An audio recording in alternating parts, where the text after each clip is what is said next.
자리에서 모두 일어나셔서 오늘 우리에게 주실 하나님 말씀을 함께 받들어 읽겠습니다.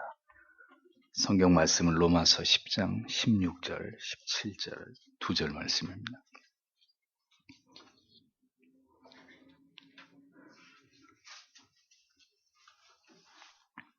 함께 한 목소리로 다 같이 읽겠습니다. 그러나 저희가 다 복음을 순종치 아니하였도다. 이사야가 가로되 주여 우리의 전하는 바를 누가 믿었나이까 하였으니 그러므로 믿음은 들음에서 나며 들음은 그리스도의 말씀으로 말미암았느니라. 아멘. 자리에 앉으십시오. 오늘은 종교개혁 기념주일로 요한복음 강의를 한 주 쉬고 이 의미 있는 날을 기념하면서 믿음은 들음에서 나며 이런 제목으로 하나님의 말씀을 전하도록 하겠습니다. 로마서를 기록한 사도 바울은 본문에서 이스라엘의 고집스러운 불신앙에 대해서 말하고 있었습니다. 그들의 이러한 불신앙은 하나님의 말씀에 대한 거부 반응으로 표현되고 있었습니다. 즉 누구도 하나님의 말씀을 귀담아 들음으로 하나님을 바르게 알고 하나님을 경외하고자 하지 않고 있었다는 사실을 사도는 힘주어서 그들의 이와 같은 불신앙의 모습들을 고발하고 있었습니다. 본문의 16절을 보면 그러나 그들이 다 복음에 순종하지는 아니하였나니 이사야가 이르기를 주여 우리가 전하는 것을 누가 믿었나이까 하느니라 라고 적고 있습니다. 성경은 말씀하기를 예수 그리스도의 복음을 이스라엘 백성들이 듣기는 했지만 절대 다수가 이 진리 앞에 순종하지 않았고 결국 복음을 믿지 않았다고 그렇게 증언하고 있습니다. 우리가 요한복음 강해를 통해서 깨닫고 있는 중요한 사실은 예수 그리스도의 복음을 경청함으로 믿음을 갖게 된 자들이 당대에 결코 많지 않았다는 사실입니다. 성경에 의하면 예수 그리스도의 복음을 받아들일 자들은 결코 많지 않다는 것을 우리가 분명하게 발견하게 됩니다. 하나님께 선택받은 이스라엘 백성들조차도 어리석은 율법주의에 막혀서 하나님의 아들이며 구약의 많은 선지자들이 예언했던 바로 그 메시아가 자신들 눈앞에 나타났어도 그의 존재를 부정하고 있었던 것을 보여줍니다. 예수께서 바른 말씀을, 바른 복음을 전하시면 전하실수록 더 많은 자들이 예수 그리스도에게서 떠나갔던 것을 보여주고 있습니다. 하나님께 택함을 받은 이스라엘이었지만 그들은 하나님을 그리고 그의 아들 예수 그리스도에 대해서 결코 호의적이지 않았고 복음을 그렇게 우리가 생각했던 것처럼 열렬히 받아들인 자들이 결코 아니었다는 것을 성경은 정확히 우리에게 보여주고 있습니다. 이러한 성경의 기록은 시대를 초월해서 올바른 복음과 참된 믿음에 대해서 진지한 반응을 보이고 이러한 복음을 올바르게 수용하고자 하는 자들은 소수에 지나지 않을 것이라는 사실을 우리에게 시사해주고 있습니다. 교회를 다니고 종교 생활을 하고 있을지는 모르겠지만 사람들은 올바른 진리와 복음만을 결코 쫓으려고 하지 않습니다. 사탄은 교회 안에서도 역사합니다. 복음을 변질시키고 진리를 왜곡시켜서 성경에서 말씀하고 있지 않은 예배와 찬송과 기도와 헌신을 사람들이 만들어낸 혹은 세상에서 가져온 학문이나 세상의 정신들을 마치 성경의 말씀인 것처럼 둔갑시켜 놓고 이것을 믿고 지지하고 따르도록 가르치고 있습니다. 성경에 분명히 거짓 선지자와 거짓 사도가 있었듯이 이 시대에도 아니 모든 시대 속에 거짓 목회자들을 세워서 여전히 성도들을 미혹하는 일들을 사탄은 계속하고 있습니다. 사도는 이러한 복음에 불순종하는 이스라엘을 논증하기 위해서 구약 성경의 이사야 선지자의 말을 인용해 옵니다. 주여 우리가 전한 것을 도대체 누가 믿었나이까? 라는 이 하나님의 말씀을 거부하고 있었던 이스라엘 백성들의 강팍함에 대해서 이사야 선지자의 절규를 사실적으로 인용하면서 이스라엘 백성들은 도무지 하나님의 말씀을 들으려고 하지 않는 강팍하고 완악한 민족이었던 것을 증언하고 있습니다. 하나님의 말씀을 듣지 않으려는 이스라엘. 당연히 그들은 하나님을 버리고 신앙을 버리고 그리스도를 멀리하는 죄를 범할 수밖에 없었다는 것을 성경의 역사는 계속해서 우리에게 그것을 확인시켜주고 있습니다.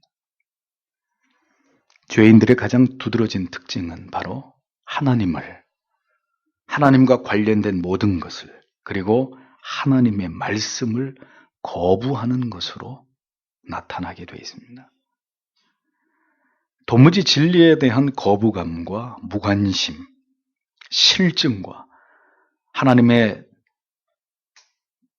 정확무오한 진리의 말씀에 대한 깊이로 일관하려고 하는 그것이 바로 불신의 삶을 살아가고 있는 모든 죄인들의 공통점이라는 겁니다. 이어지는 17절은 이와 같은 맥락에서 믿음을 설명하고 있는 말씀인데, 그런즉 이와 같이 믿음은 들음에 의해 오며, 정확한 번역은 들음에 의해 오며, 들음은 하나님의 말씀에 의해서 오느니라, 이렇게 기록하고 있습니다.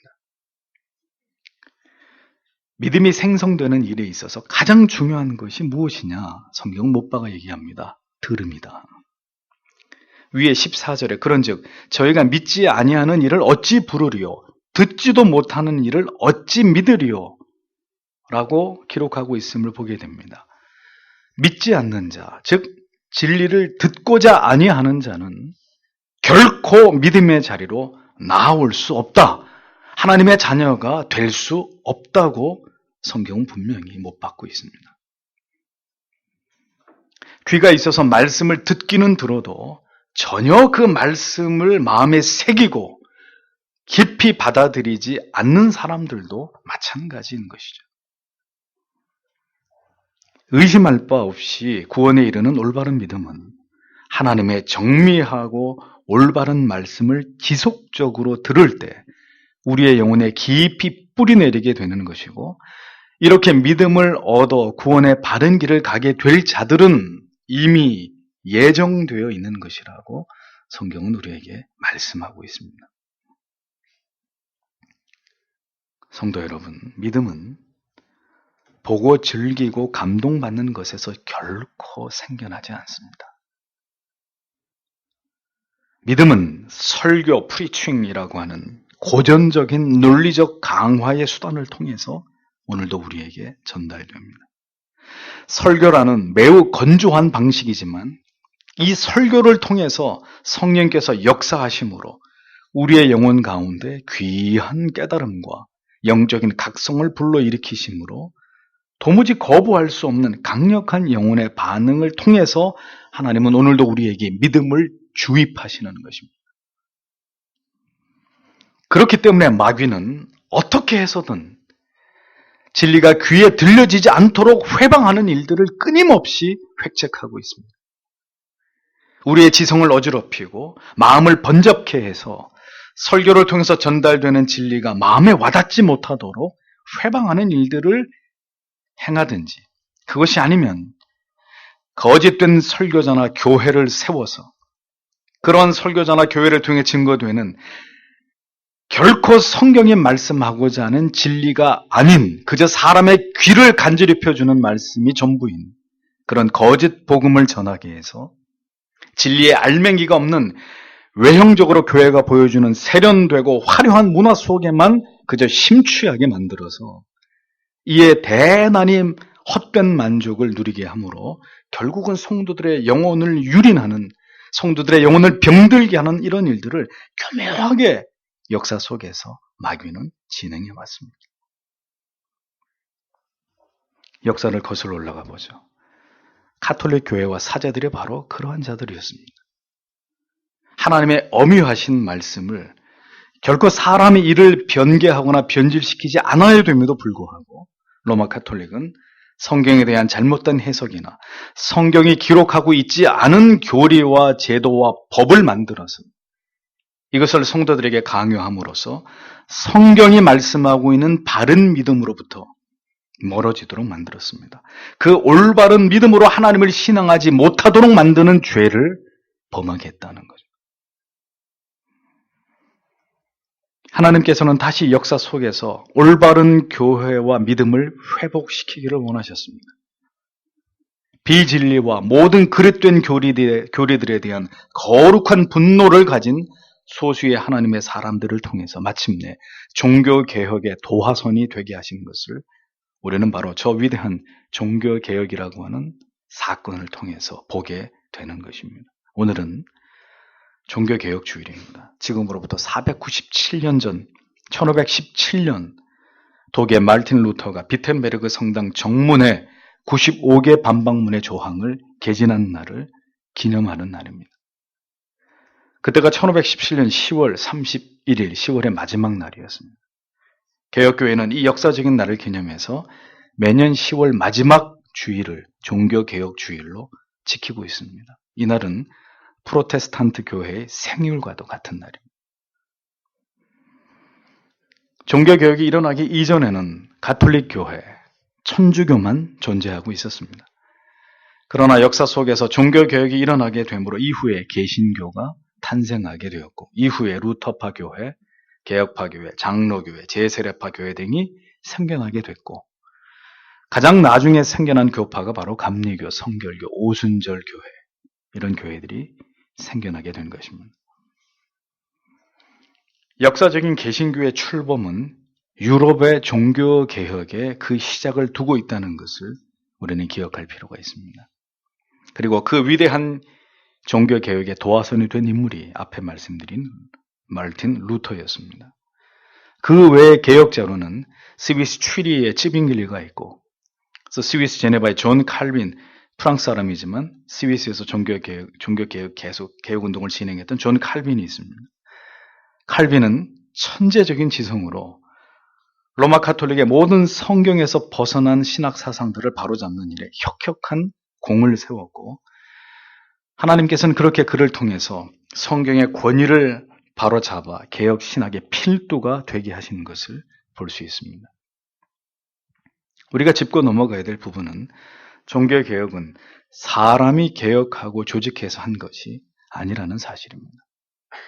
종교개혁은 하나님께서 하나님의 예비하신 사람들을 통해서 역사 속에서 행하신 하나님 자신의 일이었습니다. 루터가 95개 주의 반박문을 기재할 때 그는 종교개혁을 일으키겠다는 어떤 결연한 의지와 각오를 가지고 시작한 일이 결코 아니었습니다. 단지 그는 그저 당시의 카톨릭의 교리들이 자신이 생각하는 바와 맞지 않다고 여겨서 당시에 많은 학자들이 그러했듯이 관습을 따라서 이러이런 주제들에 대해서 한번 토론해 봅시다 하고 토론의 주제를 내걸었던 것뿐입니다.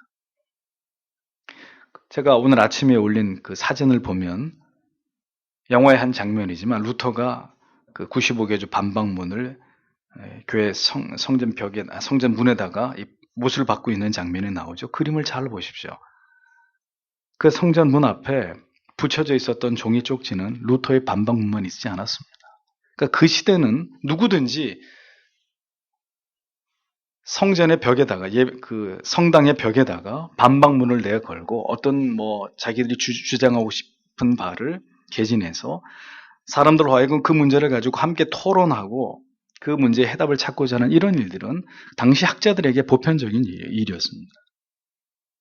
그래서 루터는 95개조 반박문을 개진하면서 이것이 엄청난 일로 확대될 거라는 그런 생각을 하지 않은 채로 그 일을 했던 것입니다.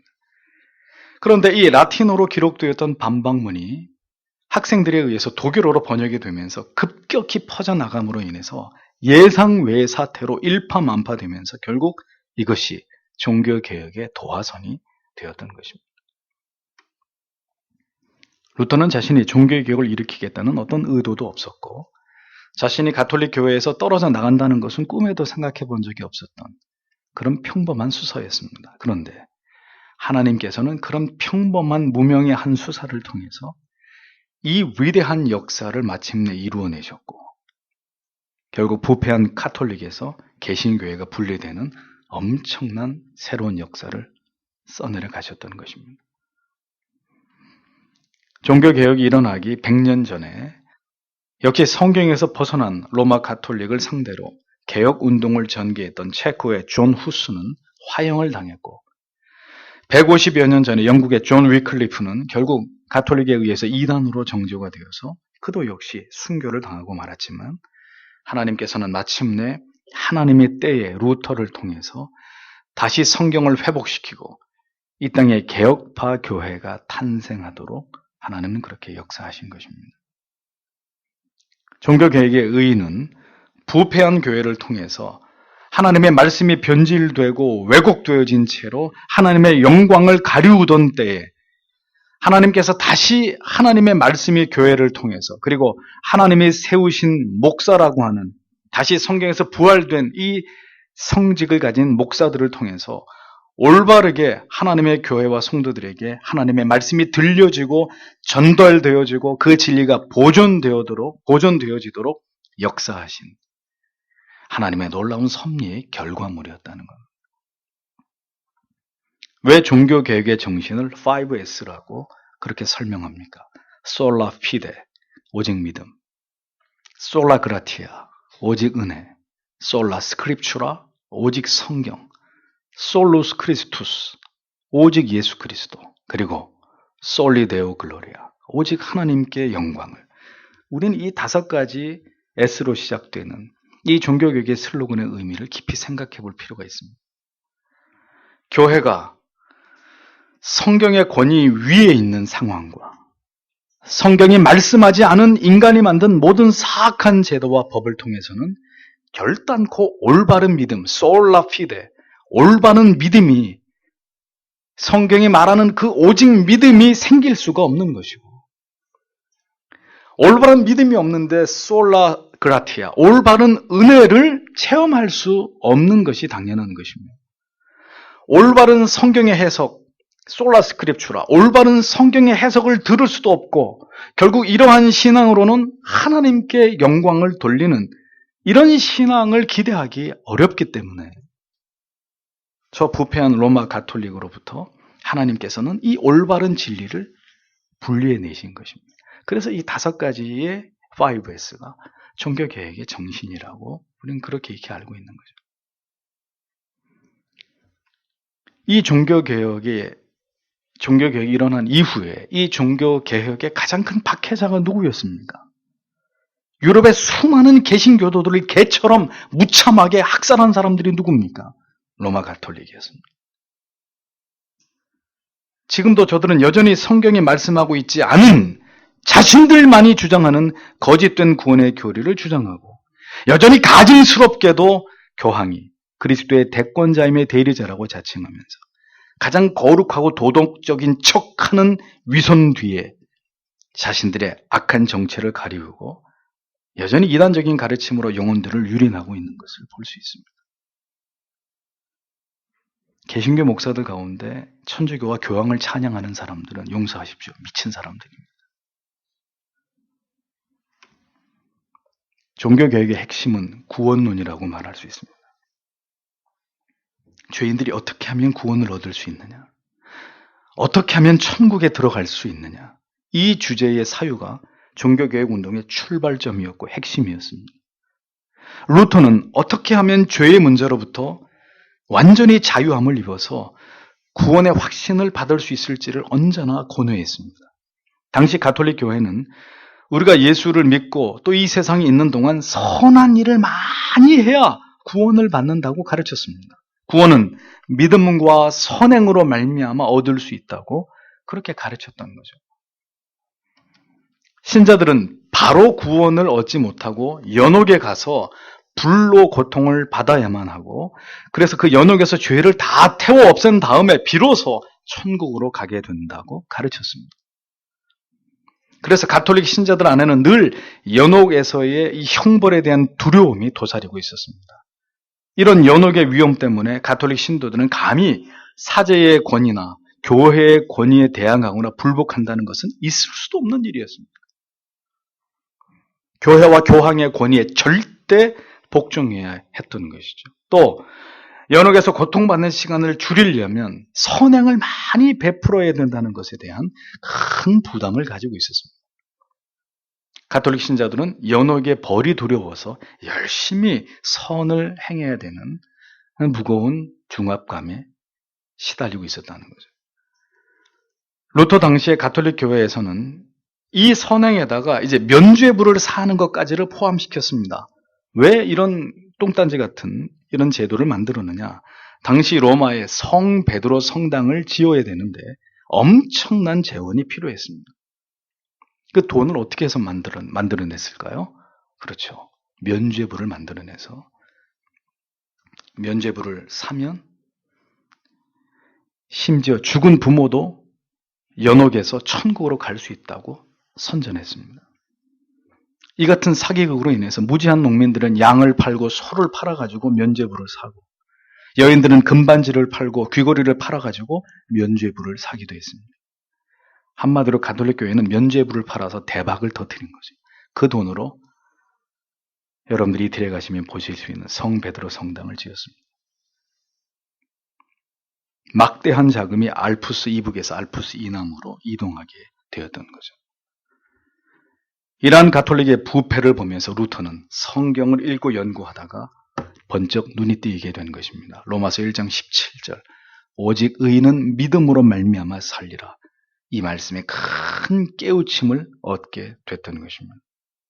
루터는 그 외에도 시편, 갈라디아서, 로마서, 히브리서 연구들을 통해서 사람이 의롭다함을 받는 것은 자신의 노력에 의해서가 아니라 전적으로 하나님의 은혜라는 것을 확신하게 됩니다. 그는 성경의 진리에 눈이 열리게 되었고 마침내 그 진리 속에서 참된 믿음이 무엇인지를 발견하게 되었던 것입니다.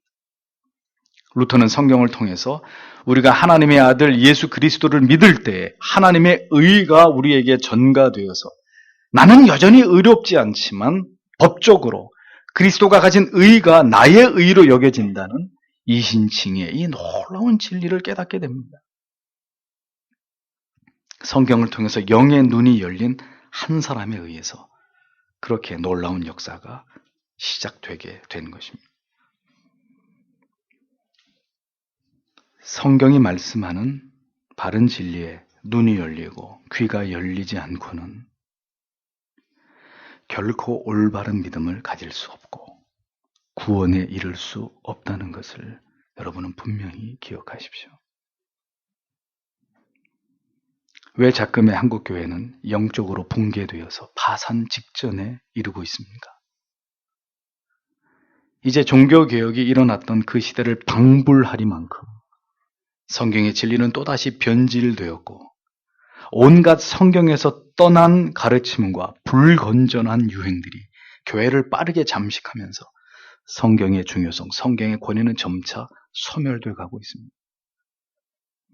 한국교회 성도들 가운데 매일매일 성경을 읽고 매일매일 정한 시간에 기도하고 있는 성도님들이 과연 몇 퍼센트나 될까요? 이 시대의 교회가 주장하는 구원은 믿음으로 받는 구원이 아니라 믿기만 하면 받는 구원으로 경도되어 버렸습니다. 올바른 구원에 대한 정리한 가르침은 찾아보기 어렵고 온통 기복주의와 성공주의에 찌들어 있는 교인들로 넘쳐나고 있습니다. 가벼운 그리스도인들을 양산해내어서 전혀 거룩하지도 도덕적이지도 경건하지도 않고 진실되고 신실하지도 않은 그런 껍데기 같은 교인들이 하나님의 이름을 더럽히고 있는 그런 시대가 되어버린 것입니다. 성경의 바른 해석과 교리를 통한 진리의 핵심 개념들을 올바르게 가르치고 이 기준과 원리에 충실해서 하나님을 신앙하고자 하는 경건한 무리들은, 경건한 교회는 소수에 불과하고 모두 다 진리에 아닌 것에 흥분하고 도취되어서 거짓된 복음과 성령을 위장한 가증한 현상들에 몰두하고 있는 이런 모습들을 우리는 보고 있는 것입니다.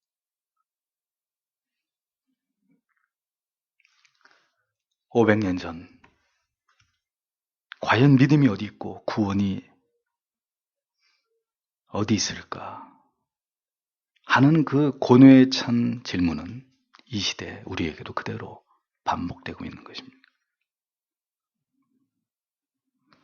성경 오늘 본문 17절에 보면 믿음은 들음에서 나며 들음은 그리스도의 말씀으로 말미암음이니라 라고 말씀합니다. 죄인들은 선명한 그리스도의 말씀을 들어야 믿음이 생겨난다고 성경은 분명히 말씀합니다. 그런데 우리 한국 교회 성도들은 그리스도의 말씀을 듣는 것이 아니라 참된 진리를 하나님의 말씀을 통해서 듣는 것이 아니라 거짓된 목회자들을 통해서 자신들이 듣고 싶은 것을 듣고 있습니다.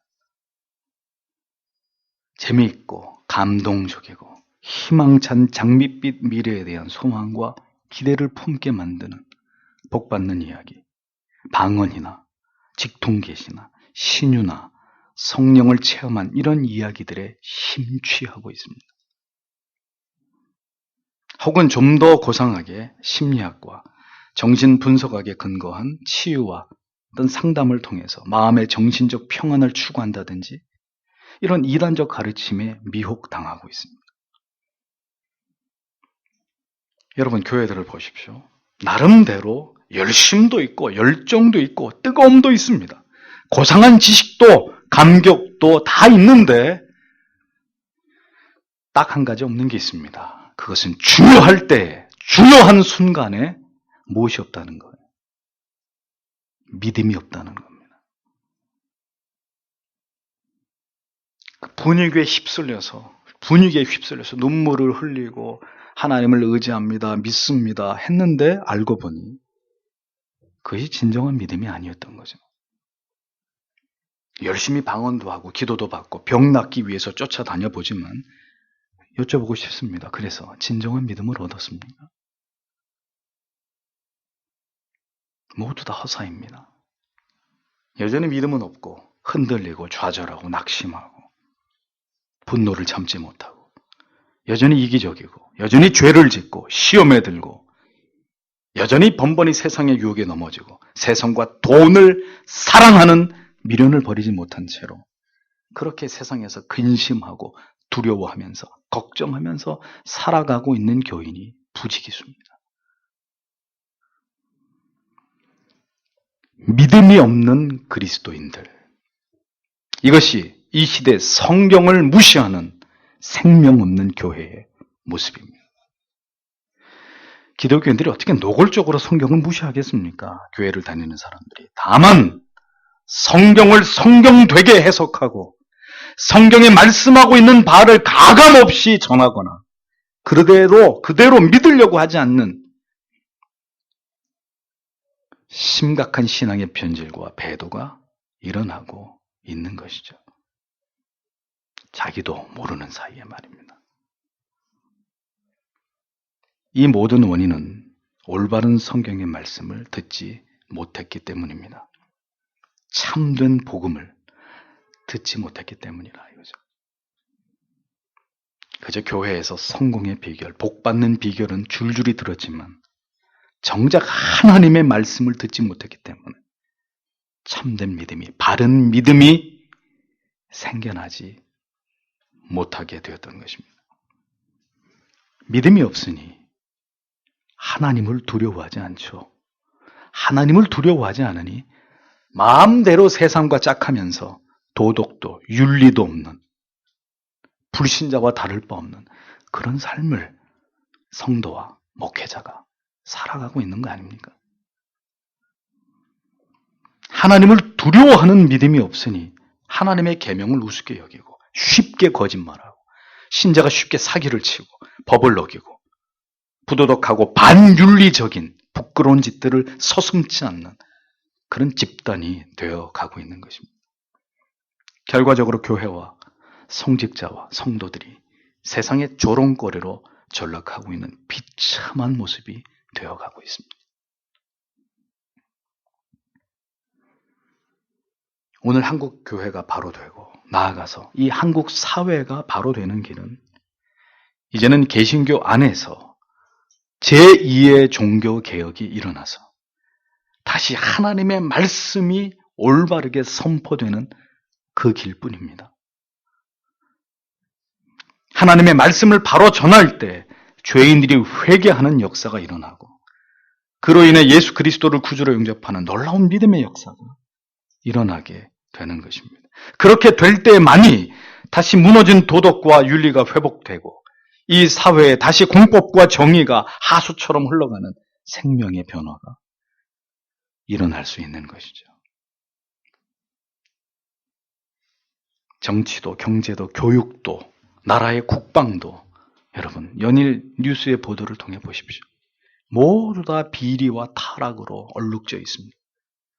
그 이유가 무엇 때문입니까? 교회와 성도들의 타락 때문이죠. 그럼 신자는 왜 타락했습니까? 강단이 썩었기 때문입니다. 어디에서도 죄를 지적하는 바른 진리의 선포를 듣기가 점점 더 요원해져 가고 있고 그 결과는 급격히 이 나라가 무너지기 시작하고 그래서 계속해서 여기저기서 대형 사고가 끊이지 않는 지극히 불안한 사회가 되어져 가고 있는 것입니다. 누구를 욕하겠습니까? 정부가 무능해서 그렇다고요? 적어도 그리스도인들만큼은 그렇게 이야기해서는 안 됩니다. 왜요? 우리의 죄와 우리의 잘못 때문이지 세상의 문제가 아니란 말이죠. 지금 이 민족이 살 길은 오직 교회가 개혁되는 길뿐입니다. 그리고 한국 교회가 개혁되는 지름길은 목회자들이 개혁되어서 이 강단 위에서 목숨을 걸고 하나님의 말씀을 올바르게 전하는 데 있습니다. 그렇게 되어서 성도님들이 가감없이 하나님의 올바른 진리의 말씀을 듣게 되면 마침내 회개의 역사가 일어날 것이고 그 회개의 끝에 다시 믿음이 회복되고 그렇게 참된 믿음이 생겨나게 되면 마침내 삶이 변화되고 이 세상에 변화되는 생명의 역사가 일어나게 될 것이기 때문입니다. 그러면 이 사회가 변하겠죠.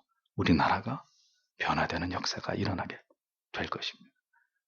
그러나 문제는 작금의 한국교회가 과연 이 성경으로 다시 돌아가는 뼈를 깎는 개혁으로 마침내 회복과 거룩한 부흥의 역사를 통해서 이 민족을 책임질 수 있겠느냐 하는 회의적인 물음이 거룩한 부흥의 도래함에 대한 기대보다 더 크다는 데 있다는 것입니다.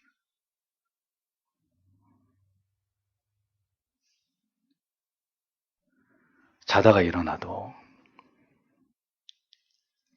심히 걱정이 되고 마음이 무겁게 눌림이 생기는 것은 이 땅을 향하신 하나님의 계획이 도대체 무엇일까 하는 질문 때문입니다.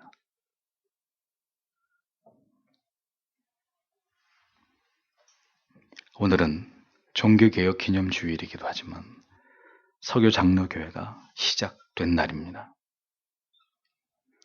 여러분, 우리는 왜 수년을 예배해왔던 교회를 떠나야만 했습니까? 왜 교회가 분리되는 아픔을 겪어야만 했습니까? 왜? 무엇 때문에 우리는 또 하나의 교회를 세워야만 했습니까? 청교도들은 신앙의 자유를 찾아서 박해를 피해서 아메리카 대륙으로 이주를 했습니다. 그들은 오직 하나님의 말씀을 바르게 듣고 바르게 믿고자 하는 일념으로 조국을 떠나서 새로운 땅에 발을 디뎌 놓았습니다. 그들은 가장 먼저 교회를 지었고 다음으로 학교를 지었고 그 다음 마지막으로 자신들이 살 집을 지었습니다. 그들이 원하는 것은 하나님의 말씀이었습니다.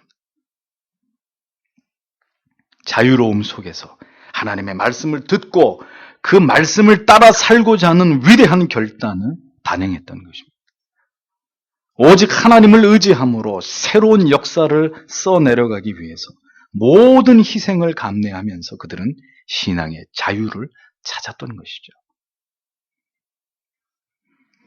목사는 더 이상의 고통과 외압과 핍박이 없이 오직 바른 말씀만을 힘있게 전하고, 저와 함께 하신 여러분들은 그 어떤 회방이나 방해 없이 올바른 말씀만을 들으면서 올바른 믿음으로 하나님을 섬기기 위해서 저와 뜻을 함께 하셔서 여기까지 이르게 되었습니다. 그렇게 1년이 금세 지나가 버렸습니다. 사랑하는 성도 여러분, 해마다 종교개혁 주일이 돌아올 때면 왜 역사 속에서 이 종교개혁이라고 하는 사건이 일어나야만 했는지, 왜 개혁교회가 이 땅에 탄생해야만 했는지를 기억하셔야 합니다. 그리고 우리는 왜 이 소교장로교회를 세우지 않으면 안 되었는지를 10월의 마지막 주가 돌아올 때마다 생각하고 또 생각해야 될 것입니다.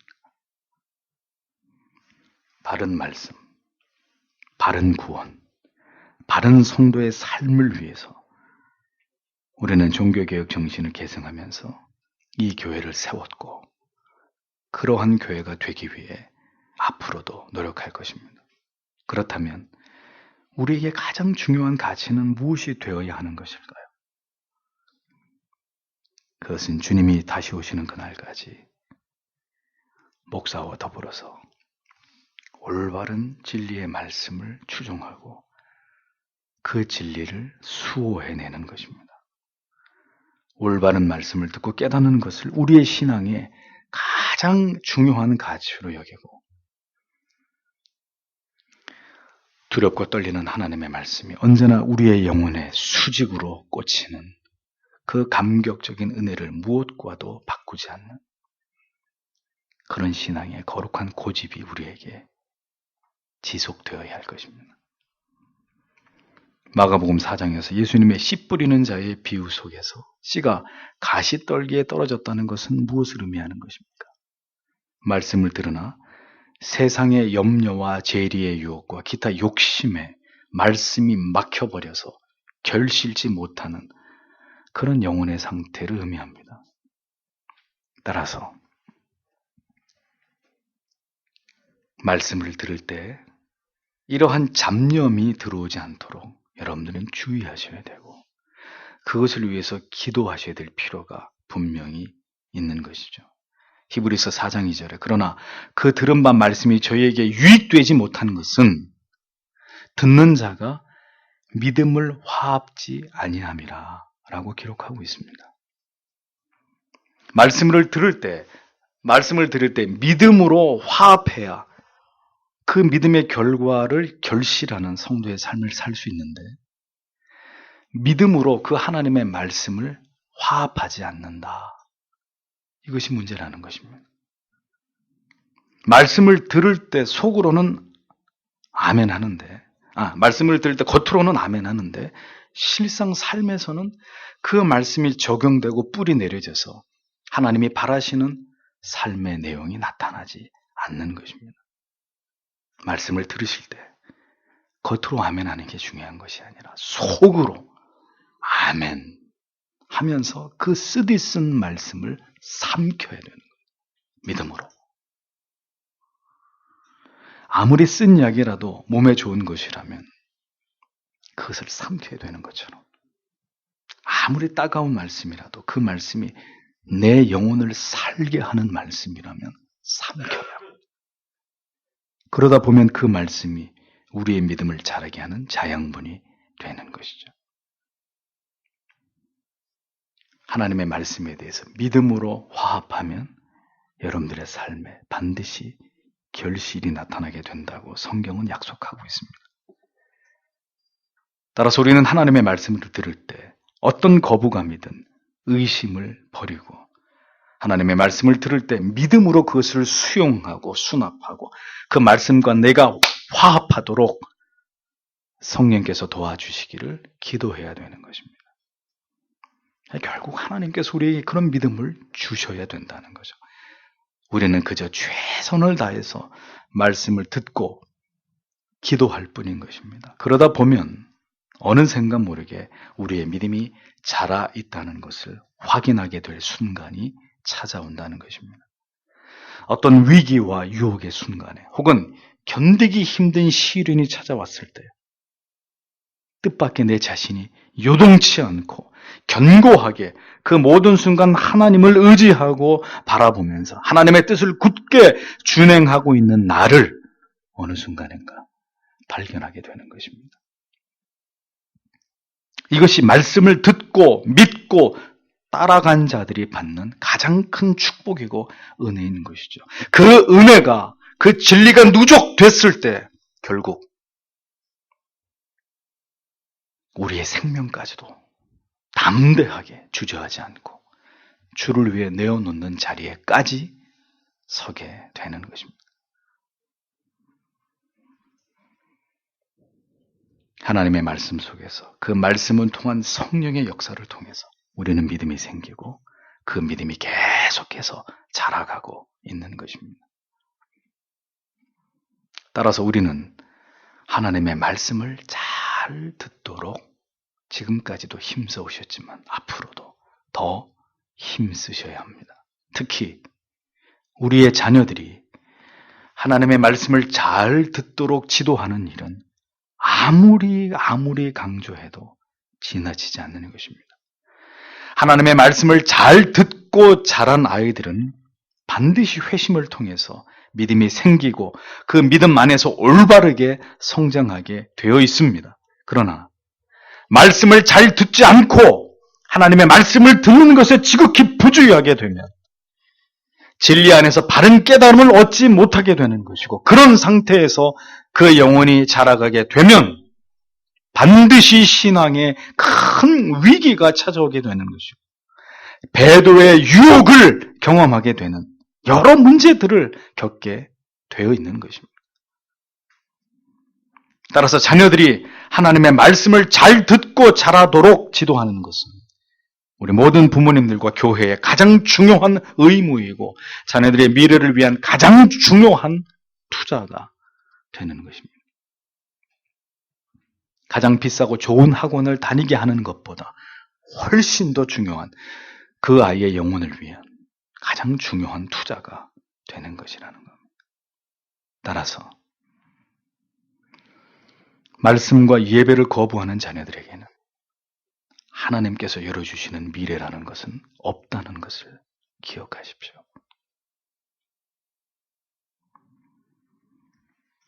부디 여러분 한 분 한 분과 여러분의 자녀들이 하나님의 말씀을 들을 때 믿음으로 그 말씀과 화합하도록 우리는 오늘도 하나님 앞에 기도해야 될 줄 믿습니다. 성령께서 그 마음을 주장해 주시고 그 마음을 열어주셔서 하나님의 말씀을 잘 듣고 받아들이도록 간절한 기도의 걸음을 주어서 그들의 영혼이 하나님의 말씀을 통해서 아름답게 자라나도록 그들의 영혼을 섬기는 기도가 우리에게 반드시 있어야 할 것입니다. 하나님의 말씀을 잘 들으면 반드시 믿음이 생기고 그 믿음이 생기면 반드시 구원을 받는 것은 당연한 것이고 어두운 시대에 하나님이 사용하시는 사람이 될 수 있는 것입니다. 하나님이 영광을 받으시는 인생을 살아가는 하나님의 사람들이 될 수 있는 것입니다. 그러므로 사랑하는 성도 여러분, 부디 딱딱한 말씀과 그리고 이 교회가 나와 맞지 않는다는 이런 거만한 마음들, 이런 교만한 생각들을 버리고 내 자신은 그럼 과연 하나님의 말씀에 합당한 사람인지, 내 믿음은 과연 성경에 말씀하고 있는 그 믿음인지, 오늘 내가 추구하고 바라보고 소망하는 그것은 하나님께서 우리에게 말씀하고 계시는 하나님의 말씀에 입각한 거룩한 주제들인지를 생각해 보시고 내 믿음은 성경이 보증하고 있는 믿음인지 그렇지 않은지를 두고 진지하게 고뇌하시는 여러분들이 되셔야 하는 것입니다. 저는 여러분 모두가 하나님의 말씀을 잘 듣고 받아들이시는 성도님들이 되시기를 바랍니다. 이전 교회에서는 이것 때문에 너무나 큰 고통과 아픔을 맛보았기 때문에 적어도 이 교회를 다니시는 모든 성도님들은 하나님의 말씀을 잘 받아먹는, 그래서 나날이 건강해지고 하나님의 나라와 그 의를 이루는 사명을 감당하기에 부족함이 없는 믿음의 장부들로 자라가시는 축복이 여러분 모두에게 있게 되기를 바랍니다. 여러분이 의심할 바 없는 하나님의 사람인 것을 여러분을 경험했던 모든 사람들의 입에서 증거되기를 바라고, 이 모든 성도의 아름다운 삶을 통해서 이 시대에도 하나님께서 영광을 받으시기를 간절히 소원합니다. 주 오시는 그날까지 이 진리의 말씀의 가치를 보존하는 교회, 이 참된 진리의 가치를 알아서 온 마음을 다해서 하나님을 기쁘시게 하는 믿음을 지켜나가는 그러한 교회와 성도님이시기를 바랍니다. 말씀을 가까이 하면 여러분들에게 더 큰 믿음을 더해 주실 것이고, 말씀과 점점 멀어지면 결국 우리도 배도의 자리에 나아갈 수밖에 없음을 한시도 잊지 않으시는 여러분들이 되십시오. 말씀을 통해서 우리에게 주시는 한량없으신 은혜가 우리 가운데 언제나 충만하기를 소원합니다. 바른 진리를 쫓아가시는 여러분 모두에게 하나님의 은혜와 평강이 언제까지나 함께 하시기를 축복합니다. 기도하겠습니다.